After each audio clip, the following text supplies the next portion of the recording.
မိကနောက်ဆုံးတော့ငြိမ်သွားခဲ့ပါတယ်အဲ့ဒီချင်းကစပြီးကန်ဆိုဟာဘာမှသုံးမချတဲ့ရုပ်သေးရုပ်လိုဖြစ်သွားခဲ့တာပါဒီနေ့မှာတော့ကန်ဆိုဟာမြေကန်သားမှာဘေးရွာကအမျိုးသားတွေနဲ့အတူအဝတ်လျှော်ရင်းစကားစမိပြောနေခဲ့ပါတယ်ရုပ်သေးရဆိုတော့လေတယောက်ကဒဲလ်ရှူလို့ခေါ်တဲ့မင်းကလေးတယောက်အကြောင်းကိုစပြောလိုက်ပါတယ်ဒီမင်းကလေးဒဲလ်ရှူကထိပ်ပြီးတော့ညံမကောင်းဘူးလို့သူတို့ကပြောကြတာပါ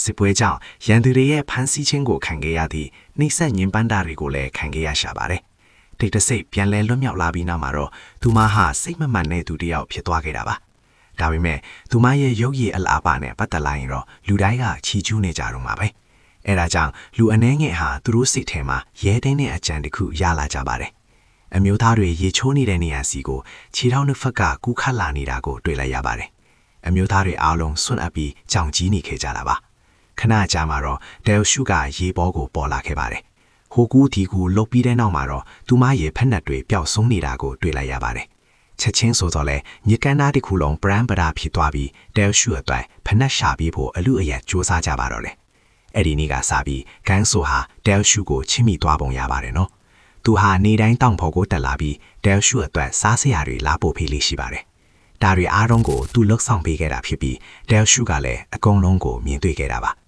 ဒီနေ့မှာတော့အမျိုးသားအချို့ကဒဲလ်ရှုကိုချောင်ကြည့်နေတာကိုလမ်းသွားလမ်းလာအမျိုးသမီးတွေကမိသွားကြပါတယ်။အဲ့ဒီအမျိုးသမီးတွေကဒဲလ်ရှုဟာသူတို့ရဲ့ယက်တီမှုအတွက်ချင်းချောက်မှုတစ်ခုလို့ခန်းစားလိုက်ရတာပါ။အဲ့ဒါကြောင့်သူတို့ကဒဲလ်ရှုကိုဝိုင်းပြီးထိုးချိတ်ကန်ကြောက်ကြပါတော့တယ်။အရေးကြီးတဲ့အချိန်မှာတော့ကမ်းမတ်ကရောက်လာပြီးအခြေအနေကိုဝင်းရောက်ထိန်းပေးခဲ့ပါတယ်။အဲ့ဒီနောက်မှာတော့အမျိုးသမီးတွေလည်းထွက်သွားကြရပါတော့တယ်။ကမ်းမတ်ကဒဲလ်ရှုကိုအိမ်ကိုပြန်ခေါ်သွားခဲ့ပါတယ်။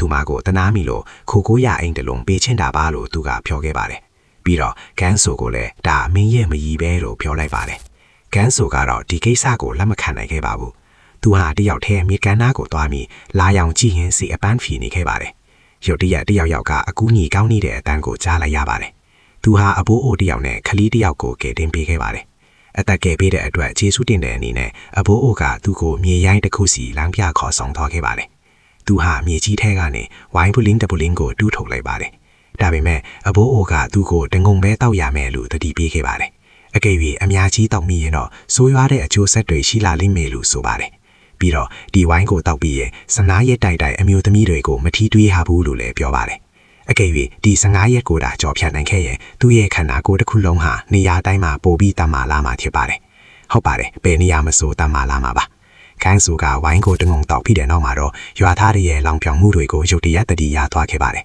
။အဲ့ဒီနောက်မှာတော့သူဟာကိုမထိန်ချုံနိုင်တော့ပဲဝိုင်းပလင်းထဲကရှိသမျှဝိုင်းတွေကိုအကုန်မောချလိုက်ပါတော့တယ်။အပိုင်လေးတွေတင်သွားပေးမှာမို့လို့အကောင့်ကို follow လေးထုတ်ထားဖို့မမေ့နဲ့နော်